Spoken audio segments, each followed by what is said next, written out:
Meus irmãos e minhas irmãs, vos saúdo com a paz do Senhor. Sou o professor Gisel Costa e este é o seu canal EBD em Ação. Um canal feito especialmente para você, professor, professora, alunos, alunas e a todos os amantes da Escola Bíblica Dominical. O objetivo do canal é te auxiliar com subsídios teológicos, doutrinários, geográficos, filosóficos, para que a sua aula, o seu plano de ensino seja cada dia mais enriquecido com estes subsídios. Que você possa cada dia mais melhorar na sua aula e que os alunos cada vez mais interessem-se pelas aulas, aprendam com eficácia. Bem-vindo a você que é inscrito no canal, te agradeço pela tua inscrição, pelos teus likes, pelos teus comentários, pela tua divulgação. E você que está acessando pela primeira vez o canal EBD em Ação e ainda não é um inscrito, convido-te a tornar-se um inscrito. Inscreva-se no canal, clica aí na tarja vermelha com letras brancas, escrita inscrever-se, torne-se um inscrito. Tornando-se um inscrito, você vai assistir os vídeos. Gostando dos vídeos, dê um like, bastante like, divulgue o canal, comentem, compartilhem, faça com que a notícia de um canal que ajude também os professores e as professoras seja acessível a todos que queiram melhorar a sua aula, o seu plano de aula, ou agregar algo mais no seu plano de ensino. Você também pode acessar os vídeos de trimestres passados. Eles estão disponibilizados no canal através de pastas chamadas playlists.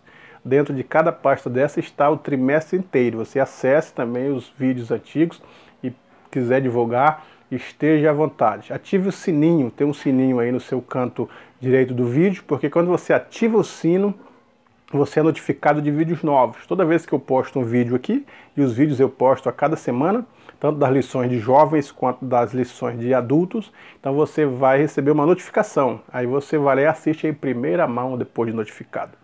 E assistindo, continue dando um like e divulgando o nosso trabalho. A lição de hoje, a lição de número 4, datada do dia 28 de julho de 2019, traz o título O Relacionamento do Cristão com o Estado e com os seus superiores.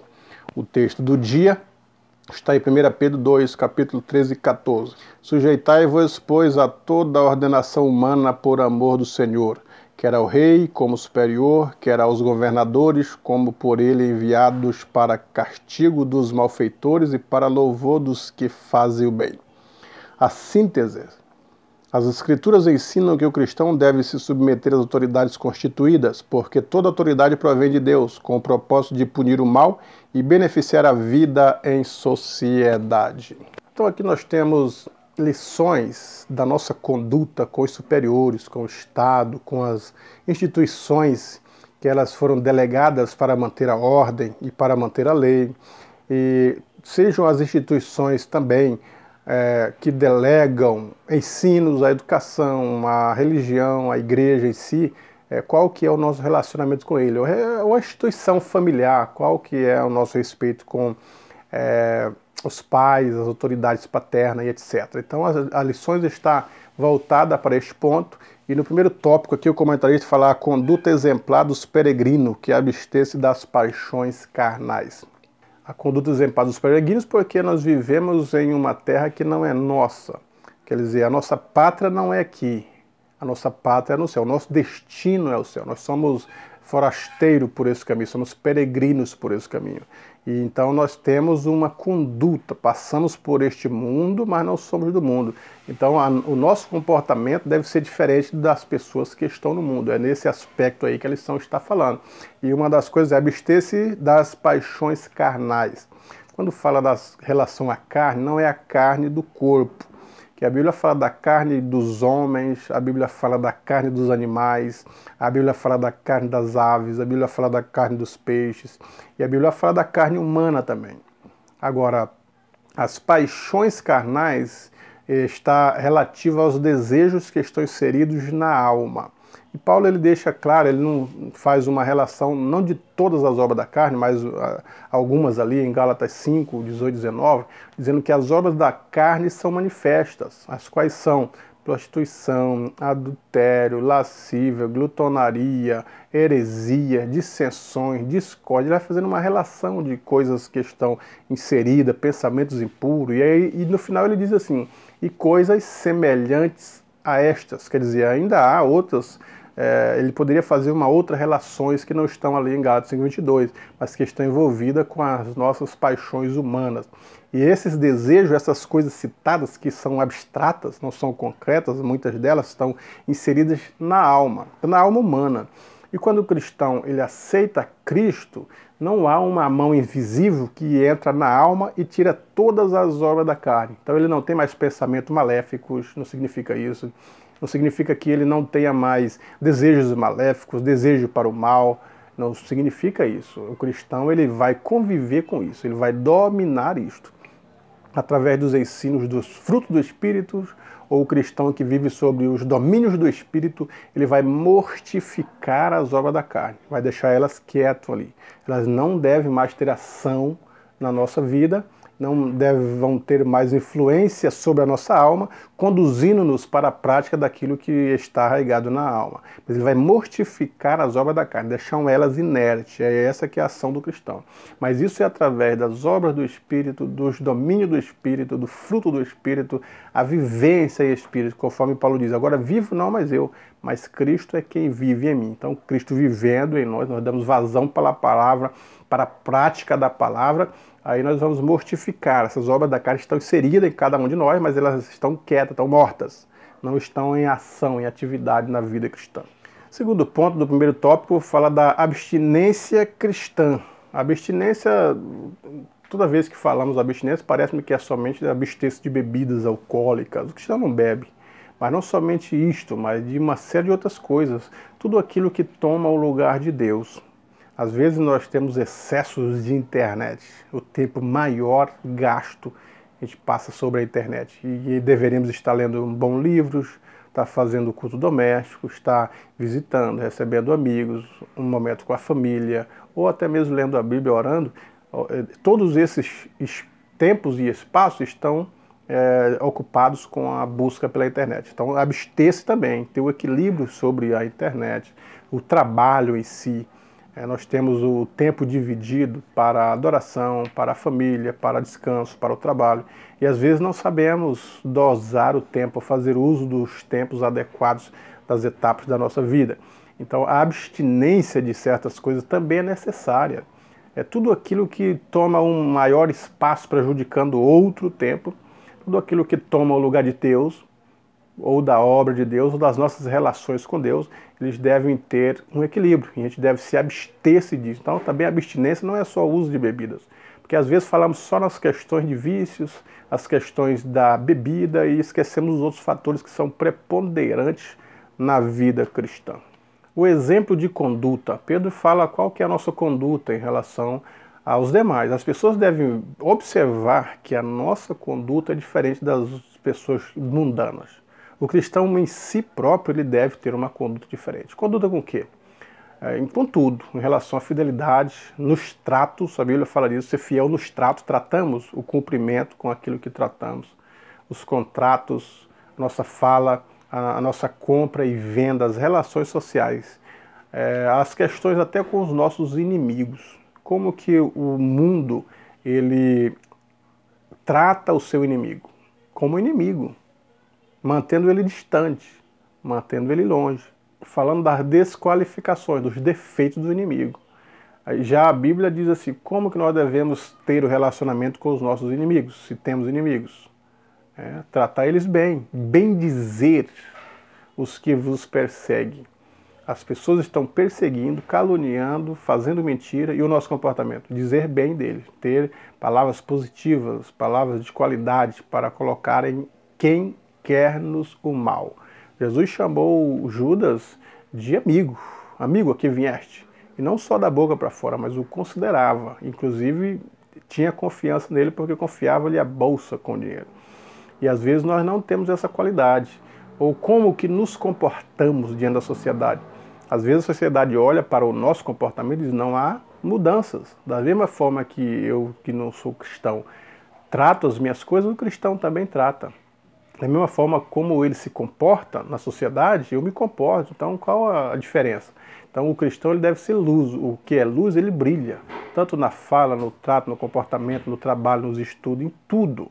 Tudo à sua volta. Então, Pedro está dizendo exatamente disso.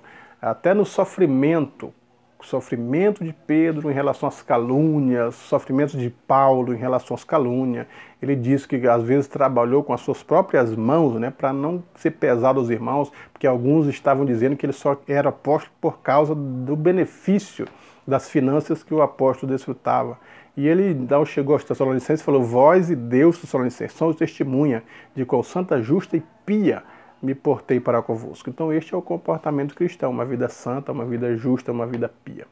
Tópico 2, o cristão e o Estado, submissão às autoridades. Então a Bíblia já começa dizendo: obedecer às autoridades, porque todas as autoridades que há são constituídas por Deus, quer dizer, está na permissão de Deus. Autoridade familiar para a criação da obediência e conduzir o menino no caminho que deve andar.